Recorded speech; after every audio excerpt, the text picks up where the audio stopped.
오늘은 부활 후 두 번째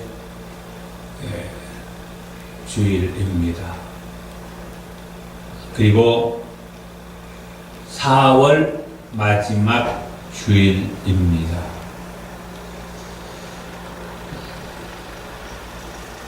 어떻게 보면 오늘부터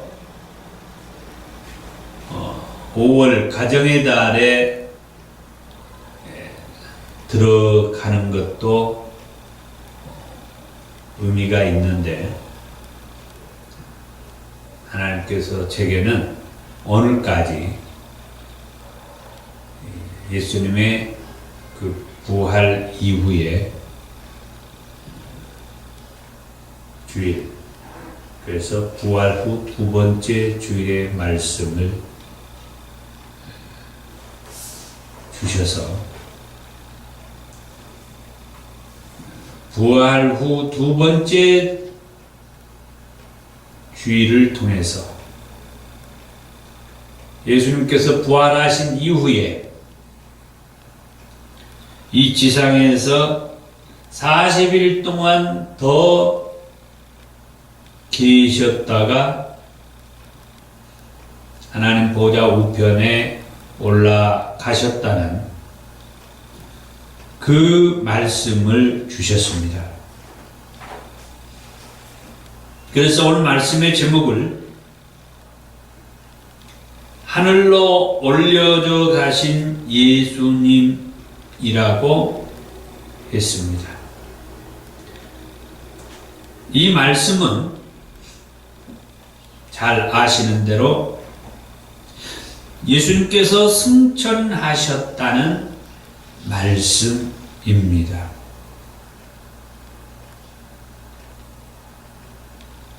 승천하신 예수님, 이 말씀을 통해서 하나님께서는 오늘 저와 여러분들에게, 그리고 우리 더 좋은 교회에 무엇을 말씀하려고 하는지 잘 듣고 큰 은혜가 있기를 바랍니다. 아멘. 예수님께서 하늘로 올려져 가셨다. 다른 말로 예수님께서 승천하셨다. 이 말씀을 하나님께서 우리에게 주시는 것은 어떤 의도가 있을까 할 때에, 물론 말씀을 다 마치고 나면은 그 의도를 어느 정도 알 수 있으리라고 봅니다만은, 제가 이 말씀을 준비하면서 인터넷에 자료를 찾아보니까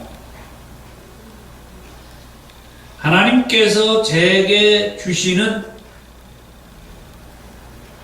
승천하시는 예수님에 대한 그런 말씀이 없어요. 하나님께서 제게 주신 말씀은 그 인터넷에 자료에 없고, 그래서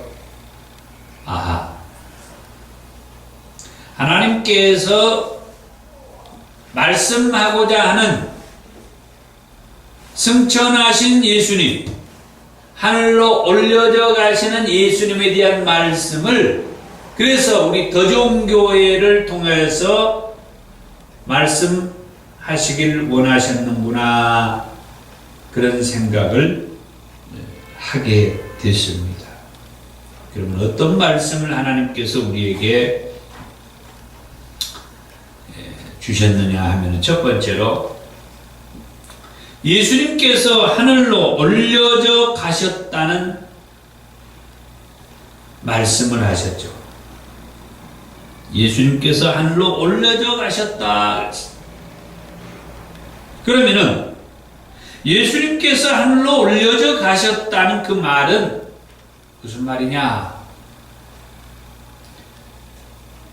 오늘 본문에 사도행전 1장 9절과 11절의 말씀에 보면은 올려져 가시니 또는 올려지신이라는 말씀이 있죠.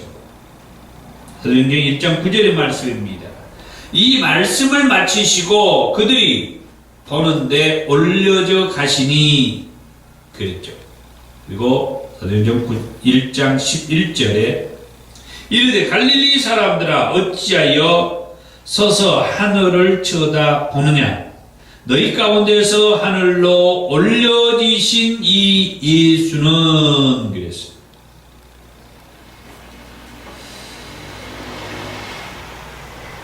마가복음 16장 19절과 누가복음 24장 50절에서 51절에서도 하늘로 올려지사 또는 하늘로 올려지시니라는 말씀이 있어요. 마가복음 16장 19절입니다. 주 예수께서 말씀을 마치신 후에 하늘로 올려지사 하나님 우편에 앉으시니라. 그리고 누가복음 24장 50절에서 51절에서도 예수께서 그들을 데리고 베다니 앞까지 나가사 손을 들어 그들에게 축복하시더니 축복하실 때에 그들을 떠나 하늘로 올려지시니 그랬어요.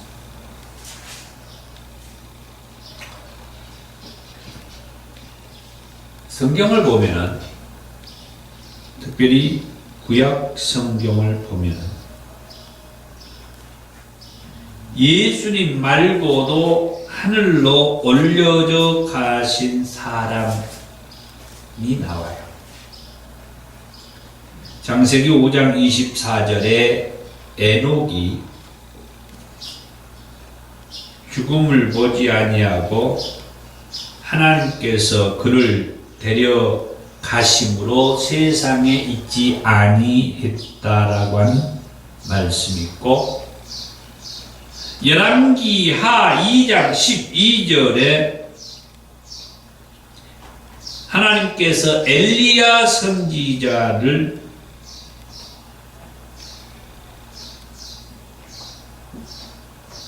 데리고 가는데 불수레와 불말들이 두 사람을 갈라놓고 여기에서 두 사람은 엘리야 선지자와 엘리사 선지자. 엘리야가 해오리 바람으로 하늘로 올라가더라. 그런 말씀이 있죠. 그런 다음에 신약에 와서 예수님께서도 죽음을 보지 않고 하늘로 올려져 가셨다라고 말씀을 한 거죠.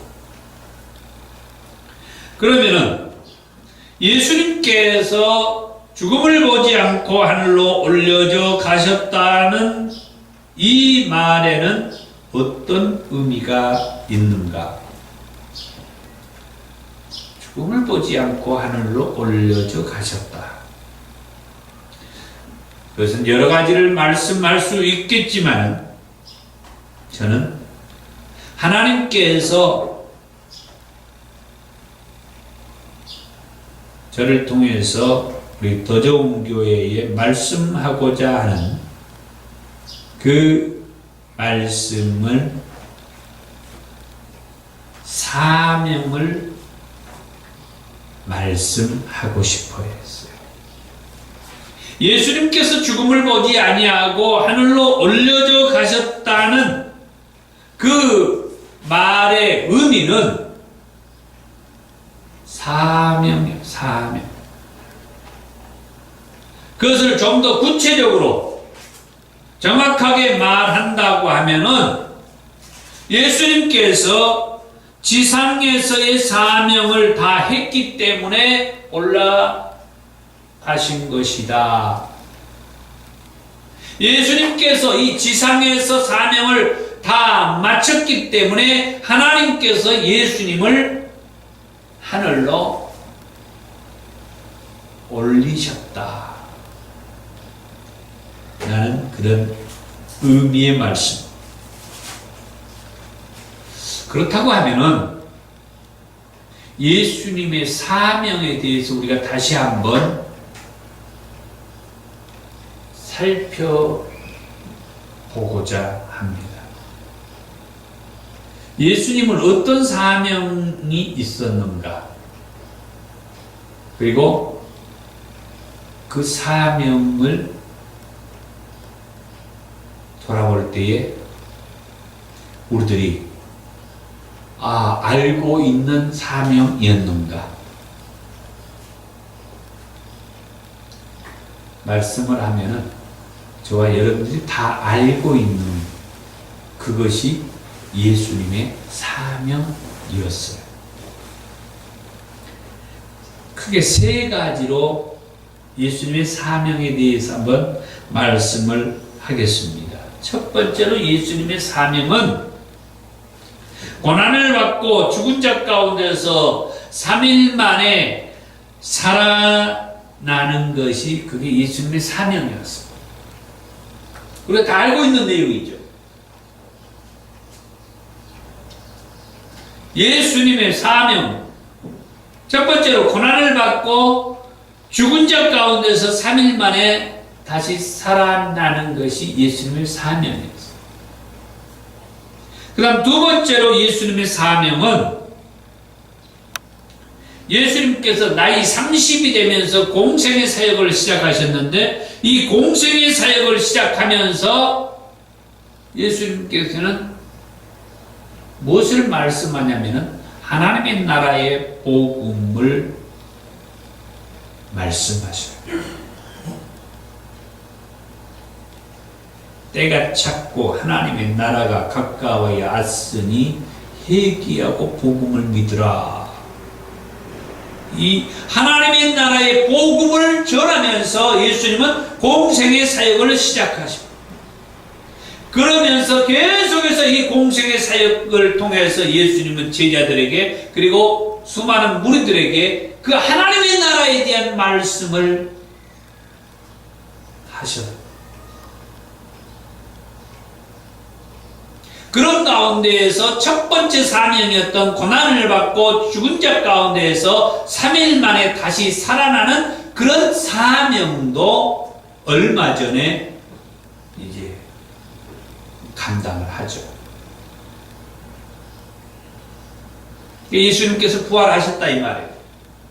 그런데 사도행전 1장 3절의 말씀에 보니까 예수님이 부활하신 이후에 이 땅에서 40일 동안 더 계셨다고 그랬어요. 그러면서 뭐라고 말해? 하나님의 나라의 일을 말씀했다고. 그러니까 예수님께서 공생의 사역을 시작할 때부터 하나님의 나라의 말씀을 전하는데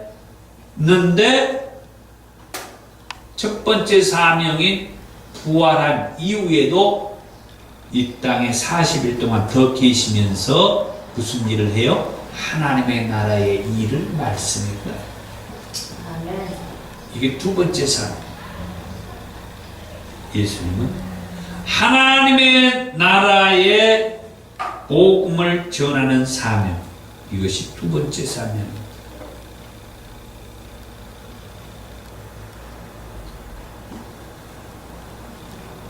그리고 마지막 세 번째 사명은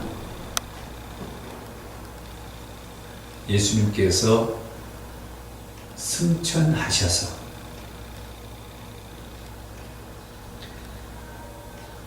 믿는 자들을 데려오기 위해서 다시 오신다는 그 사명이 세 번째 사명. 예수님은 여러 사명을 가지고 사셨고 그 사명을 감당하셨는데 크게 세 가지로 정리하자면 이렇게 정리할 수가 있어요. 고난을 받고 죽은 자 가운데서 3일 만에 다시 살아나는 그 사명이 첫 번째고 두 번째는 공생의 사역을 시작하면서 하나님의 나라의 말씀을 전하는 그 일을 하셔가지고 하나님 우편으로 올라가기 전까지 하나님의 나라의 복음을 전하는 것이 두 번째 사명. 그러니까 예수님은 이 두 번째 사명까지 지금 다 하셨어요.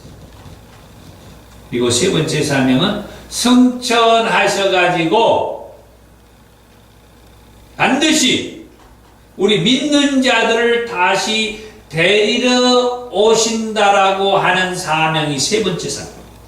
우리 믿는 자들을 다시 데리러 오겠다. 그래서 오늘 이 말씀은 정말 의미가 있고 중요한 말씀이다. 예수님께서 이 지상에서 의 사명, 곧 두 번째 사명까지 잘 마무리하고 마지막 그 세 번째 사명을 사시기 위해서 또는 그 세 번째 사명을 감당하기 위해서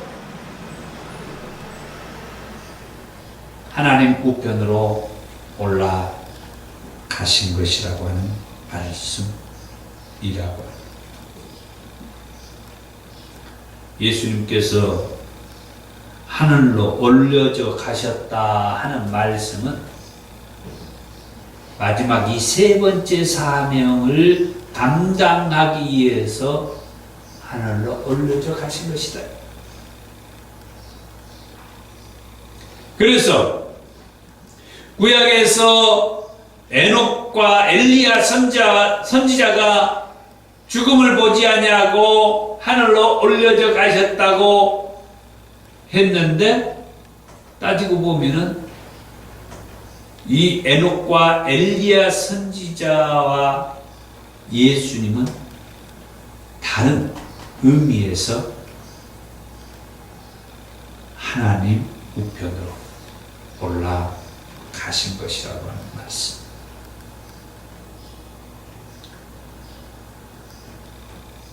두 번째로 예수님께서 하늘로 올라가실 때의 그 모습은 어떤 모습이냐? 예수님께서 하늘로 올려져 가실 때의 그 모습은 오늘 본문의 사도행전 1장 9절에 이 말씀을 마치시고, 이 말씀은 사도행전 1장 8절의 말씀이죠. 이 사도행전 1장 8절의 말씀을 마치시고 그들이 보는데, 그들은 500여 형제들을 말하죠. 그들이 보는데 올려져 가시니 구름이 그를 가리어 보이지 않게 하더라. 그리고 사도행전 1장 10절에서 예수님께서 하늘로 올라가실 때에 제자들이 자세히 하늘을 쳐다보고 있는데 흰옷 입은 두 사람이 그들 곁에 서서, 예수님께서 하늘로 올려져 가실 때의 모습은 어떤 모습이라고 말씀하느냐? 예수님께서 지상에서 사명을 다하고 구름 속으로 올려져 갈 때에 구름이 가리어서 보이지 않았다. 다른 말로 하자면 구름에 가려서 보이지 않을 때까지 사람들은 그 예수님을 지켜보았다. 그 장면을 목격했다.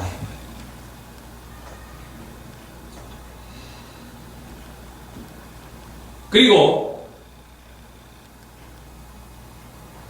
그 그 장면을 목격한 사람들이 500여 형제들이라. 오늘 본문에는 그렇게 나와 있지 않습니다만은 고린도전서 15장의 말씀을 보면은 부활하신 이후에 예수님이 만난 사람들 얘기하면서 500여 형제들이라는 말씀을 해요. 그 말씀은 예수님이 하늘로 올려져 가실 때 그 앞에 모여 있는 수많은 무리들을 말한다라고 그렇게 해석을 하죠. 그리고 나중에 사도행전 1장 이후의 말씀을 보면은 그 예수님이 승천하신 이후에 그 사도행전 1장 그 5절부터 말씀하는 그 말씀을 가지고 기도하러 가는 사람들이 120여 그 사람들이 모여서 기도를 했다고. 그러니까 이 자리에 모여있는 사람들이 500여 형제들이라고 그렇게 해석을 하고 있죠. 이렇게 많은 사람들이 예수님께서 하늘로 올려져 가신 구름 속으로 올라가신 승천하신 예수님을 목격한 것이라고 하는 말씀입니다. 그리고 사도행전 1장 10절에서 말씀하는 그곳에 흰옷 입은 두 사람이 예수님께서 구름 속으로 올려져 가신 모습을 본 그 무리들에게 말씀하는 그런 모습을 볼 수가 있습니다. 먼저 번에도 말씀을 드렸습니다만 예수님은 왜 구름 속으로 올려져 가셨느냐 할 때에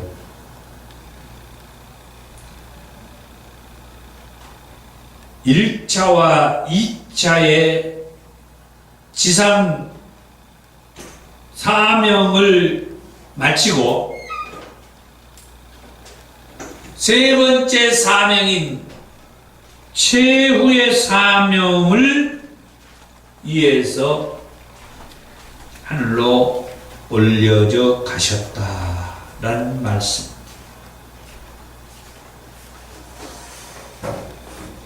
세 번째로 흰옷 입은 두 사람이 약속한 말씀이 있어요. 이 흰옷 입은 두 사람이 무엇을 약속했느냐? 사도행전 1장 11절의 말씀에 이르되 갈릴리 사람들아 어찌하여 서서 하늘을 쳐다보느냐? 너희 가운데에서 하늘로 올려지신 이 예수는 하늘로 가심을 본 그대로 오시리라 하였느니라.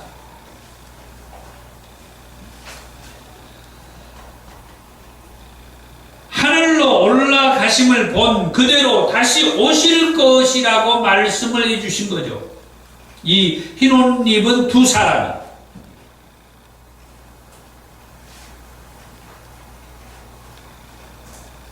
갈릴리 사람들아 어찌하여 서서 하늘을 쳐다보느냐?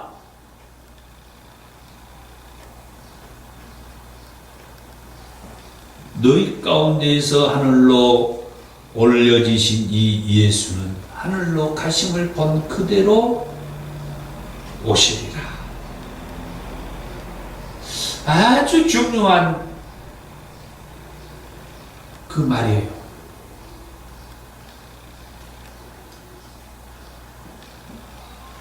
이 말이 얼마나 중요한가를 보면은 예수님께서 하늘로 올라가신 이유가 무엇인지를 다시 한번 생각하게 해준다. 첫 번째 말씀을 통해서 말씀을 했죠. 예수님의 그 사명에 대해서. 예수님의 사명을 크게 세 가지로 정리를 해가지고 보니까 예수님이 하늘로 올라가신 그 이유가 예수님께서는 이 지상에서의 사명은 다 마치셨는데 그래서 하늘로 올라가셨는데 하늘로 올라가는 것으로 인하여서 이제 거기에서부터는 예수님의 사명이 이제 다 없어지고 끝나는 것이 아니다. 아직도 예수님에게는 한 가지의 사명이 남아있다는 거예요. 그게 뭐냐? 다시 오셔서 예수 믿는 자들을 데려가실 그 사명이 예수님에게는 있는 거예요. 구약에서 에녹과 엘리야 선지자가 죽음을 보지 아니하고 하나님 나라에 올라갔지만은 그들은 사명에 의해서 간 게 아니에요. 그러나 예수님은 사명 때문에 하나님 보좌 우편으로 올려져 가셨다. 그런데 그 사명이 뭐냐? 그 사명을 위해서는 어떻게 하느냐?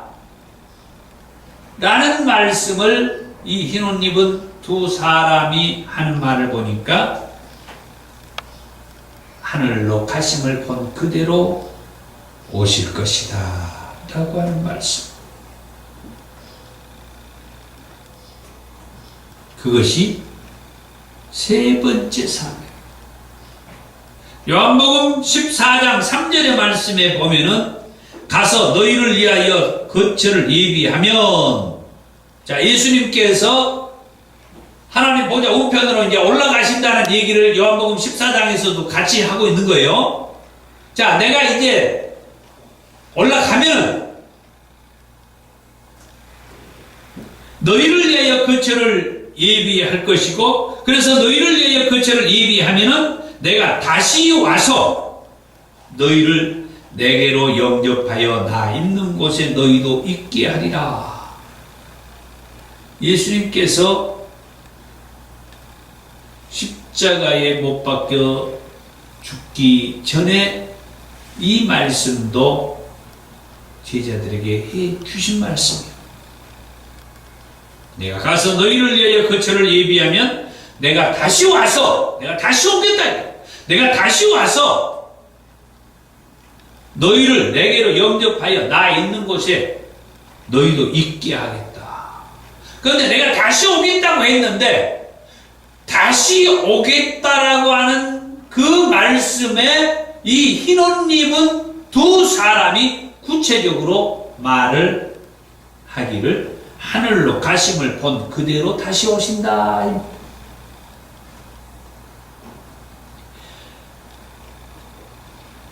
이 요한복음을 기록한 사도 요한이 요한복음 14장 3절에서 이 말씀을 기록하고, 그리고 요한계시록을 기록을 했는데 요한계시록에서도 1장 7절에 뭐라고 하냐? 볼지어다 그가 구름을 타고 오시리라. 예수님께서 다시 오시는데 어떻게 온다라고 했느냐 하니까 요한계시록 1장 7절의 말씀에 아까 사도행전 1장 11절의 말씀과 같이 구름을 타고 오실 것이다 라고 말씀. 흰 옷 입은 두 사람이 말했던 것과 같이 올라가심을 본 그대로 다시 오실 것이다. 그리고 예수님은 어떻게 다시 오시느냐 할 때에 베드로전서 3장 10절에 그러나 주의 날이 도둑같이 오리니, 똑같은 말씀이 요한계시록 16장 15절에 보라 내가 도둑같이 오리니, 도둑같이 오겠다. 이 말은 무슨 말이냐? 도둑놈같이 온다는 얘기가 아니라 도둑놈의 의미를 살려서 아무도 모르게 조용히 오겠다. 한동안 저 이단 사이비 집단의 사람들이 예수님이 언제 어디에서 오신다라고 막 준비하자고 설레발치는 그런 식으로 예수님이 오시지 않고 조용히 오겠다. 아멘. 그 다음에 예수님은 어떻게 오시느냐? 요한계시록 3장 11절에, 요한계시록 22장 7절에, 요한계시록 22장 12절에 내가 속히 오겠다. 그리고 마지막 요한계시록 22장 20절에 내가 진실로 속히 오리라.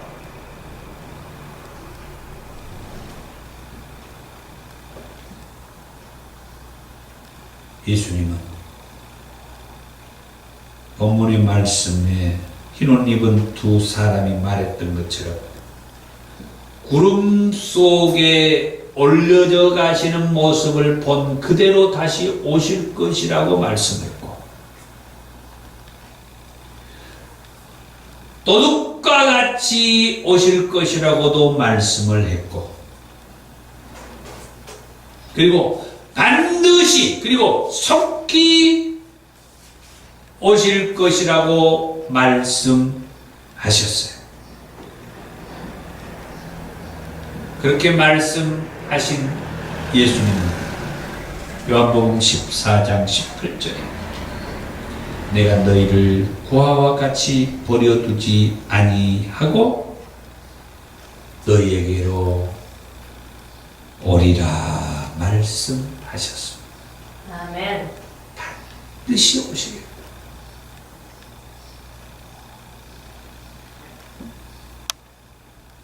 그렇게 까닭에 하늘로 올려져 가신 예수님에 대해서 우리는 분명하게 말씀을 전해야 되고, 이 말씀을 가슴 깊이 새겨서 왜 예수님께서 하늘로 올려져 가셔야만이 했으며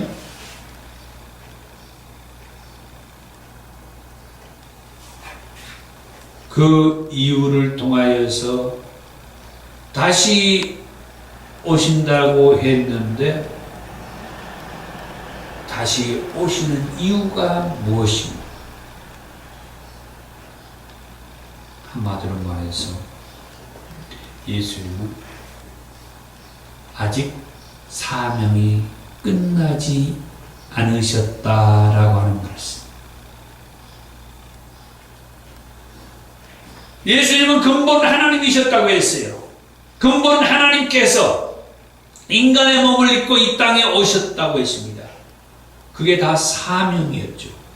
그래서 고난을 받고 십자가에 달려 죽으시고 죽은 지 3일 만에 다시 살아나셨어요. 그게 사명이라고 했어요. 그리고 예수님은 공생의 사역을 시작할 때부터 하나님의 나라의 복음을 전하셨어요. 부활하신 이후에도 40일 동안 이 땅에 계시면서 하나님의 나라의 말씀을 하면서 사명을 다 감당하셨어요. 그리고 승천하게 됩니다. 승천하는 것은 나중에 더 많은 사람이 예수를 믿어가지고 이제 예수님이 오셔서 예수 믿는 자들을 데려가기 위해서 예수님은 다시 오신다고 했는데 이 마지막 사명까지 예수님은 아직 사명이 다 끝나지 않았다라고 하는 것을 우리에게 말씀해 주십니다. 이제 예수님은 모든 일을 다 끝마쳐버렸다라고 그렇게 말을 한다든지 그렇게 우리가 믿으면 안 된다는 거예요. 단지 예수님은 하나님 보좌 우편에만 계시는 것 뿐이요. 여전히 지금도 예수님은 사명이 진행 중이라고 하는 사실. 아멘. 그래서 반드시 다시 오시리라고 말씀하신 그 말씀. 이것은 뭐요? 약속의 말씀이에요. 언약의 말씀이에요. 지금까지 모든 사명은 다 이루어졌지만 반드시 다시 오시리라고 하는 이 사명, 최후의 사명, 마지막 사명, 이 사명까지 예수님은 이루실 것을 믿고 우리의 신앙이 대충 하는 것이 아니라 어느 때는 예수님께서 살아 계신 것 같으니까 열심히 신앙하고 이제는 예수님이 안 계시니까 하늘로 올라가시고 안 계시니까 내가 무슨 죄를 짓고 살아도 보는 예수님도 안 계시고 그래서 죄 좀 짓고 살아도 큰 문제 없을 것 같고 그게 아니라 제가 오늘 다 얘기를 못 했지만은 반드시 하늘로 올라가신 모습을 본 그대로 예수님은 다시 오시는데 왜? 그때까지 예수 믿는 자들을 데려가기 위해서 요한복음 14장 3절의 말씀처럼 우리를 위하여서 처소를 다 예비하고 다시 와서 우리를 데리고 가겠다는 거예요. 그런데 다시 와서 우리를 데려가시려고 다시 왔는데 다시 와서 보니까 우리가 신앙이 개판적. 예전에 그렇게 열심히 신앙이 가지고 살았던 우리들이 예수도 믿지도 않고 교회도 다니지도 않고 다른 사람들에게 예수 믿으라고 복음 전하거나 전도하고 하지도 않고 하나님의 나라 일을 위해서 헌금도 많이 하고 11조도 많이 해가지고 풍성하게 하나님의 일을 물질을 가지고 해야 되는데 헌금도 드리도 않고 11조도 다 도둑질하고 정말 신앙을 우습게 하고 있다면 우리를 데리러 다시 오시겠다고 말씀하신 그 예수님께서 우리를 데리러 왔는데 우리가 신앙을 하지도 않고 어떤 사람은 교회를 다니다가 절로 옮겨버린 사람이 있어요. 천주교로 가버린 사람이 있어요. 원불교로 가버린 사람이 있어요. 또 교회는 다니기는 다니는데 이단 사이비한테 빠져버린 사람이 있어요. 얼마나 안타깝냐. 나를 데리러 오시겠다고 말씀하시고 나를 데리러 왔는데 어느 날 갑자기 내가 신앙이 이상한 신앙을 하면서 그러면서 먼 훗날 우리가 결혼하고 자식을 낳고 했는데 내가 신앙이 개판져가지고 내 자녀들, 내 후손들이 무슨 신앙이나 하고 있다고 하면 얼마나 가슴 아파요. 지금은 그나마 아직 결혼도 안 하고 자식도 안 낳고 사니까 다행일 수 있어요. 그런데 내가 신앙이 우스워가지고 신앙이 우스운 여자 만나고 신앙이 우스운 남자 만나고 그래가지고 신앙을 하긴 하는데 엄마 아빠 말도 안 듣고 신앙이 좋은 사람들 말도 안 듣고 그러다가 나중에는 이단 사이비한테 빠져버리고 저 이방 신앙에 간다든지 아예 신앙을 하지 않는다든지 그럴 때 우리 예수님이 다시 오시면 어떻게 하겠느냐 이 말이에요. 그래서 오늘 이 말씀은 너무나 중요한 말씀이에요. 반드시 다시 오실 것이라는 이 약속의 말씀을 붙잡으시길 바랍니다. 아멘. 그래서 끝까지 믿음 잃지 않고 믿음으로 승리하는 저와 여러분들이 되길 원합니다. 아멘. 기도하겠습니다.